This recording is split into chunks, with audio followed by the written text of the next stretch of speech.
High all friends, welcome to MTM political talk. ഇന്നലെ വളരെ വാർത്താ പ്രാധാന്യം നേടിയ ഒരു വിഷയത്തെ കുറിച്ചാണ് നോക്കുന്നത്. അമേരിക്കയുടെ സാമ്പത്തിക വിദഗ്ധൻ ഒരു മുന്നറിയിപ്പ് ലോകത്തിന് നൽകുകയുണ്ടായി. അദ്ദേഹം അമേരിക്ക സാമ്പത്തിക മാന്ദ്യത്തിന്റെ വക്കിലാണെന്ന് മുന്നറിയിപ്പുമായാണ് രംഗത്ത് വന്നത്. അദ്ദേഹം തന്നെ സാമ്പത്തിക വിദഗ്ധനായ മാർക്ക് സാൻഡി, അതാണ് അദ്ദേഹത്തിന്റെ പേര്. റേറ്റിംഗ് ഏജൻസിയായ മൂഡീസിലെ ചീഫ് ഇക്കണോമിസ്റ്റാണ് സാൻഡി. ഒരു സാധാരണക്കാരനല്ല, നല്ല സാമ്പത്തിക മേഖലയുമായി ബന്ധപ്പെട്ട പ്രവർത്തിക്കുന്ന ഒരു വ്യക്തിയാണ്. അദ്ദേഹം ആണ് ഒരു സാമ്പത്തിക മാന്ദ്യത്തിന്റെ വക്കിലാണ് US എന്ന മുന്നറിയിപ്പ് നൽകിയത്. അതാണ് ആ വിഷയത്തിന്റെ രത്നച്ചുരുക്കം. അദ്ദേഹം അതുമായി ബന്ധപ്പെട്ട കാര്യങ്ങളൊക്കെ സൂചിപ്പിച്ചിട്ടുണ്ട്. ഏതായാലും അതിലേക്കൊന്നും നമ്മൾ കടക്കുന്നില്ല. 2008 സാമ്പത്തിക മാന്ദ്യം മുൻകൂട്ടി പ്രവചിച്ച സാമ്പത്തിക വിദഗ്ധനാണ് സാൻഡി. അതുമായി സംഭവിക്കുകയും ചെയ്തു. അത് യാഥാർത്ഥ്യമാണ്. പക്ഷേ ഇന്ന് ലോകം വളരെ മാറിയിരിക്കുകയാണ്. കാരണം 2008 സാമ്പത്തിക മാന്ദ്യവും അതിനുശേഷം ഉണ്ടായ ലോക മഹാമാരി കൊറോണ, അതുകൊണ്ട് തന്നെ ലോകത്തുള്ള എല്ലാ രാജ്യങ്ങളും ഒരു സ്വയം പ്രാപ്തരായി കൊണ്ടിരിക്കുകയാണ്.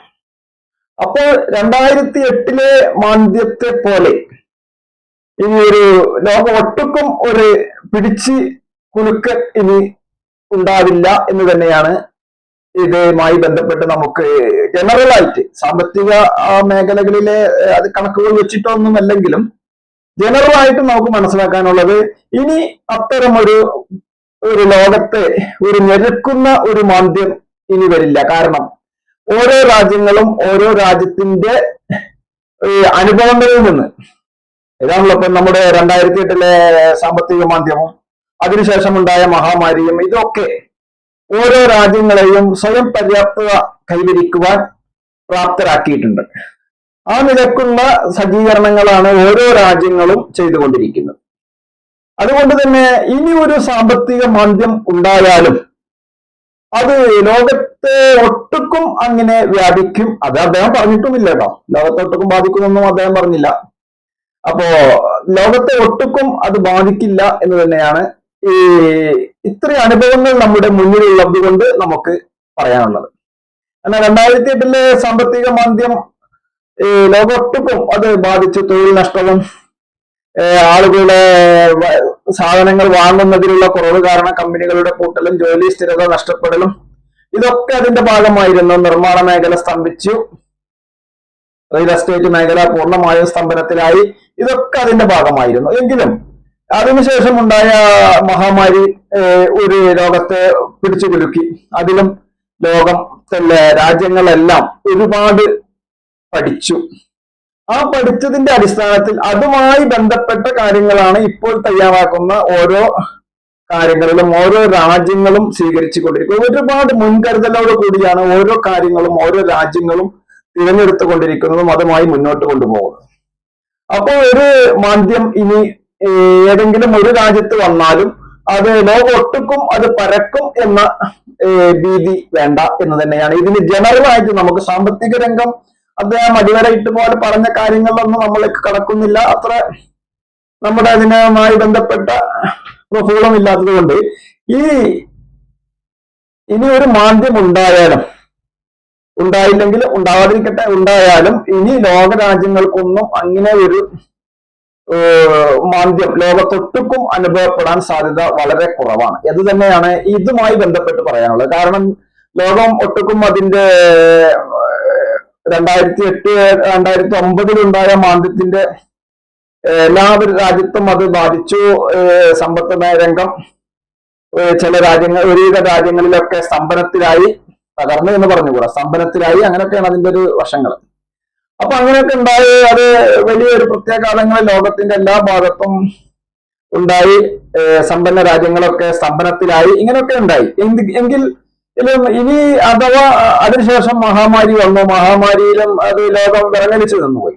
എന്താണ് സംഭവിക്കുന്നത്, എന്താണ് എന്ന് പറയാൻ പറ്റാത്തൊരവസ്ഥയിലേക്ക് മഹാമാരിയും വന്നു. ഇതൊക്കെ ഒരു അനുഭവങ്ങളാണ്. ഈ അനുഭവങ്ങളൊക്കെ ഈ നൂറ്റാണ്ടിൽ ഉണ്ടായപ്പോൾ ലോകത്തിന്റെ പിന്നീടുള്ള മുന്നോട്ട് കൊണ്ടുപോകുന്ന ഓരോ തയ്യാറെടുപ്പുകളും വളരെ തീവ്രതയോടും വളരെ ശ്രദ്ധയോടും കൂടിയാണ് ഓരോ രാജ്യങ്ങളും ഇപ്പോൾ കൈകാര്യം ചെയ്തുകൊണ്ടിരിക്കുന്നത്. നമുക്ക് ഓരോ രാജ്യങ്ങളുടെയും ഓരോ കാര്യങ്ങളും വാർത്തകളിൽ നിന്നൊക്കെ നമുക്ക് ശ്രദ്ധിക്കുമ്പോൾ മനസ്സിലാവുമല്ലോ. അതിന്റെ ഓരോ കാര്യങ്ങൾ തയ്യാർ ചെയ്യുമ്പോഴും അത് വളരെ സൂക്ഷ്മതയോട് കൂടി തന്നെയാണ് ഓരോ രാജ്യങ്ങളും കൈകാര്യം ചെയ്തുകൊണ്ടിരിക്കുന്നത്. അതുകൊണ്ട് തന്നെ ഇനി ഒരു മാന്ദ്യം വന്നു എന്ന് വെക്കുകയാണെങ്കിൽ തന്നെ അത് ലോകമൊട്ടുക്കും അത് ഒരേമാതിരി ബാധിക്കുന്ന പ്രശ്നം ഉദിക്കുന്നില്ല എന്ന് തന്നെയാണ് ഇത് ജനറലായിട്ട് നമുക്ക് മനസ്സിലാക്കാനുള്ളത്, നമുക്ക് പറയാനുള്ളത്. കാരണം മദ്യം വരാതിരിക്കട്ടെ, മദ്യം വന്നാലും ഒരു രാജ്യത്ത് വന്നാലും അത് നമ്മളെ ഇന്ത്യക്കാരെ സംബന്ധിച്ചിടത്തോളം നമ്മളില്ലാത്ത രാജ്യമില്ല. നമ്മളെ അത്തരം തൊഴിൽ നഷ്ടം നമുക്ക് വരും, അതൊക്കെ ഓക്കെ. എങ്കിലും അത് ഒരു രാജ്യത്ത് വന്നാലും അത് എല്ലായിടത്തും പകരും എന്ന ഒരു പ്രവണത ഇനി ഉണ്ടാവാൻ സാധ്യത വളരെ കുറവാണ് എന്നാണ് നമുക്ക് മനസ്സിലാക്കാൻ സാധിച്ചിട്ടുള്ളത്. കാരണം ലോകം വളരെ മാറിയിരിക്കുന്നു. ഇത്തരം 2008-2009 മാന്ദ്യവും അതിനുശേഷം ഉണ്ടായ മഹാമാരിയും ഒക്കെ കണക്കുകൂട്ടി ലോകം വളരെ വ്യത്യാസത്തിലാണ് ഇപ്പോൾ കാര്യങ്ങളൊക്കെ ചെയ്തുകൊണ്ടിരിക്കുന്നത്. അതുകൊണ്ട് തന്നെ ഒരു മാന്ദ്യം ഇനി ഏതെങ്കിലും രാജ്യത്തോ പ്രദേശത്തോ ഉണ്ടായാലും അത് ആ രാജ്യത്തോ അതുമായി ബന്ധപ്പെട്ട കുറച്ച് രാജ്യങ്ങളിലും അത് അങ്ങനെ ഒതുങ്ങി ലോകം ഒട്ടുക്കും അത് ഒരു മഹാമാരി പോലെ പരക്കുന്ന ഒരു പ്രവണത ഇനി ഉണ്ടാവില്ല എന്ന് തന്നെയാണ് ഇതിൽ നിന്ന് മനസ്സിലാക്കാൻ സാധിക്കുന്നത്. അതാണ് ഇനി ജനറലായിട്ട് ഇതിന്റെ അഭിപ്രായം. മറ്റുള്ള സാമ്പത്തിക രംഗങ്ങളിലേക്കൊന്നും കടക്കുന്നില്ല. ജനറലായിട്ട് പൊതുവെ നമുക്ക് ഇതുമായി ബന്ധപ്പെട്ട് മനസ്സിലാക്കാൻ സാധിക്കുന്നത് ഇനി ഒരു മാന്ദ്യം വന്നാലും പെട്ടെന്നൊന്നും ഒരു സ്തംഭനാവസ്ഥ ലോകത്തെവിടെയും ഉണ്ടാവില്ല എന്ന് തന്നെയാണ് ഇതിൽ നിന്ന് മനസ്സിലാക്കാനുള്ളത്. തീർച്ചയായും ഈ വീഡിയോ മുഴുവനായും വീക്ഷിച്ച താങ്കൾക്ക് നന്ദി. താങ്കൾ ഈ ചാനൽ ഇതുവരെ സബ്സ്ക്രൈബ് ചെയ്തില്ലെങ്കിൽ സബ്സ്ക്രൈബ് ചെയ്യാനും അഭിപ്രായ നിർദ്ദേശങ്ങൾ എന്താണെങ്കിലും അത് കമന്റ് ബോക്സിൽ രേഖപ്പെടുത്തുവാനും ലൈക്ക് ചെയ്യാൻ ഉറപ്പിക്കുകയാണ്. അടുത്തൊരു വിഷയവുമായി വീണ്ടും കാണാം. നന്ദി, നമസ്കാരം.